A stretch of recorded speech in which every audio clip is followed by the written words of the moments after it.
Assalamualaikum warahmatullahi wabarakatuh. Halo semua, kami dari kelompok 16 ingin mempresentasikan limit fungsi dan diferensial sederhana.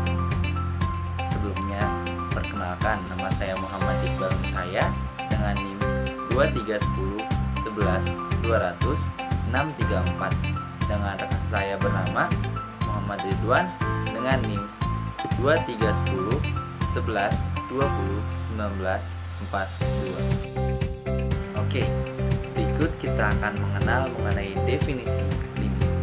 Apa sih yang dimaksud dengan limit?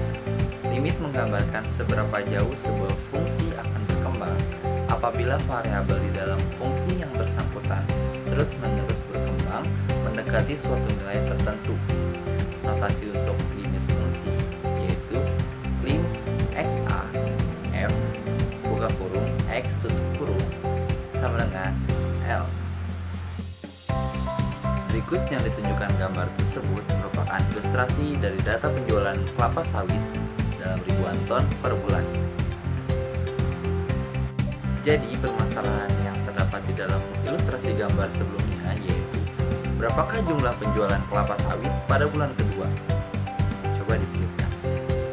Jadi perhatikan bahwa fx sama dengan 2x kuadrat dikurang 3x dikurang 2 per x min 2 sama dengan buka kurung 2x plus 1 tutup kurung buka kurung kembali x min 2 tutup kurung per buka kurung x min 2, jadi sama dengan 2x plus 1.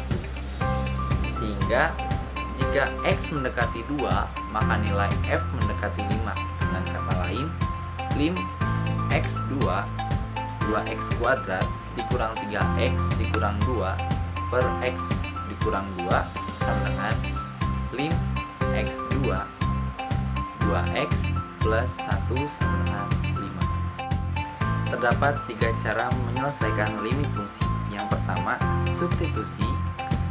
Yang kedua, jika hasil substitusi sama dengan 0 per 0, maka gunakan pemfaktoran untuk menyederhanakan. Yang ketiga yaitu aturan L'Hopital.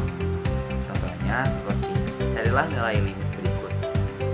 Lim x1 x pangkat 3 dikurang 1 per x min 1. Jawabannya, substitusi nilai x sama dengan 1, maka x pangkat 3 dikurang 1 per x min 1 diperoleh bentuk 0 per 0, tidak terdefinisikan.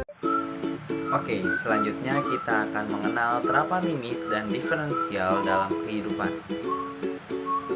Terapan limit dalam ekonomi.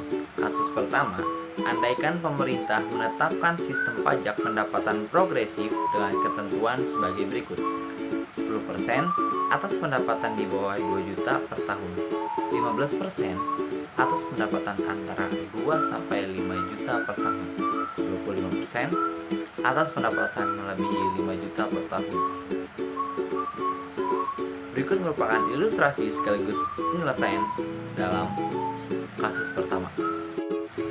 Oke, selanjutnya kita akan membahas terapan diferensial dalam ekonomi. Dalam terapan diferensial ekonomi, yang pertama yaitu elastisitas permintaan.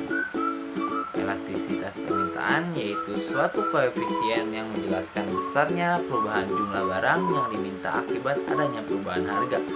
Jika fungsi permintaan dinyatakan dengan QD sama dengan F dalam kurung P, maka elastisitas permintaannya seperti berikut.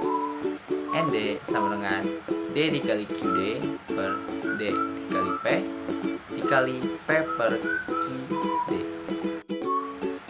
Jika ND lebih besar dibanding I, permintaan akan suatu barang dikatakan bersifat elastik. Jika ND sama dengan I, permintaan suatu barang dikatakan bersifat elastik uniter.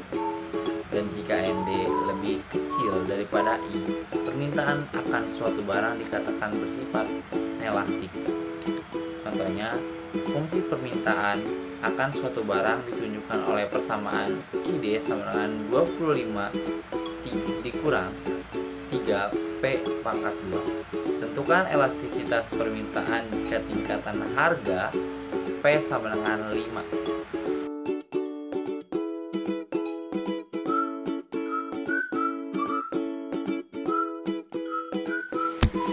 B. Elastisitas penawaran. Suatu koefisien yang menjelaskan besarnya perubahan jumlah barang yang ditawarkan akibatnya adanya perubahan harga. Jika fungsi penawaran dinyatakan dengan Qs sama dengan F buka kurung P tutup kurung, maka elastisitas penawarannya Nd sama dengan D dikali Qs per dP sama dengan P per Qs. Jika elastis lebih dari 1, permintaan akan suatu barang dikatakan bersifat elastik. Jika sama dengan 1, permintaan akan suatu barang dikatakan bersifat elastik uniter. Jika kurang dari 1, permintaan akan suatu barang dikatakan bersifat inelastik. Contohnya nanti teman-teman bisa lihat di PPT.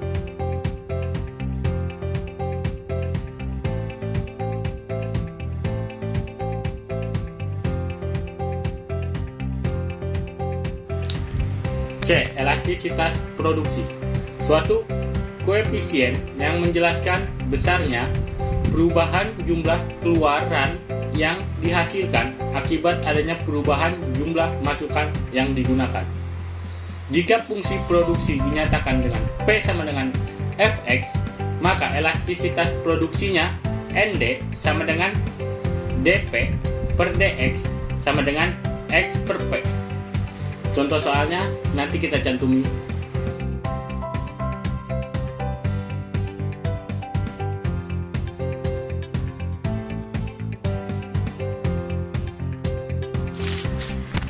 D.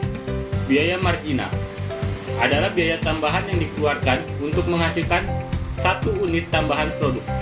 Biaya marginal merupakan derivatif pertama dari fungsi biaya total. Jika fungsi biaya total dinyatakan dengan C sama dengan F buka kurung tutup kurung, maka MC sama dengan C sama dengan DC per dq. Contoh soalnya nanti kita cantumi.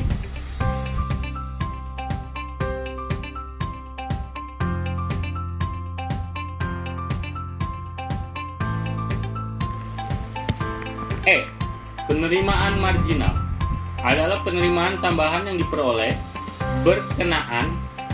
bertambahnya satu unit keluaran yang diproduksi atau terjual. Fungsi penerimaan marginal merupakan derivatif pertama dari fungsi penerimaan total. Jika fungsi penerimaan total dinyatakan dengan R sama dengan F buka kurung Q tutup kurung Q, maka MR sama dengan R sama dengan DR per dq. Contoh soalnya bisa teman-teman lihat.